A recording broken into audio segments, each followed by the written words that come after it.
நீண்ட காலத்திற்கு முன்பு உத்தரப்பிரதேசம் பிலாஸ்பூர் நகரத்தில் ரொன்னி, போன்னி, டோனி என்ற 3 சகோதரர்கள் வாழ்ந்து வந்தனர். அவர்கள் ஒருவருக்கொருவர் பிடிக்கவில்லை, ஒன்றாக வேலை செய்வதையும் விரும்பவில்லை. அவர்கள் சிறியவர்கள் ஆக இருக்கும்போது அவர்களின் தந்தை இறந்துவிட்டார். குடும்பத்தை நடத்த தாயார் விவசாயம் செய்தார் மற்றும் மகன்களும் அவருக்கு உதவினர். ஒரு நாள் தாயார் காய்ச்சலால் பாதிக்கப்பட்டார். அவர் மகன்களை அழைத்து, குழந்தைகளே, நான் நீண்ட நாட்கள் உயிரோடு இருக்க மாட்டேன்.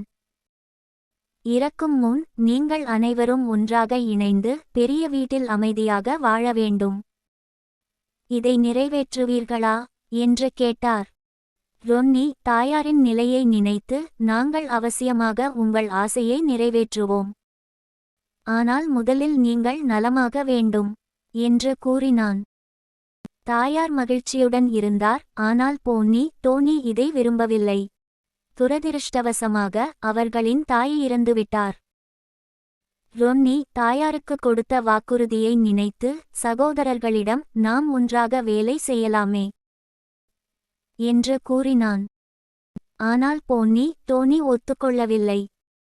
3 சகோதரர்களும் தங்கள் சேமிப்புகளை பிரித்து தனித்தனியாக வீடுகளை கட்டத் தீர்மானித்தனர். போன்னி தன் வீட்டை புல்லாலும் மூங்கிலும் கட்டினான். டோனி மரத்தால் கட்டினான். ஆனால் ரொன்னி திடமான செங்கல் வீட்டை கட்ட முயன்றான். அதற்காக அதிக பணம் செலவிட்டான். பணம் பத்தாததால் கூடுதல் வேலை செய்து தேடினான். சில நாட்களுக்குப் பிறகு ஒரு பெரிய புயல் வீசியது. போன்னியின் மற்றும் டோனியின் வீடுகள் இடிந்தன. அவர்கள் பாதுகாப்பாக இருக்க ரொன்னியின் செங்கல் வீட்டுக்குள் ஓடினர். அந்த வீடு உறுதியாக இருந்தது. அவர்கள் அனைவரும் ஒன்றாக வசிக்கத் தொடங்கினார்கள். பயன்படுத்தும் நேர்மை மற்றும் ஒற்றுமை என்பது நிலையான வெற்றிக்கு வழிவகுக்கும்.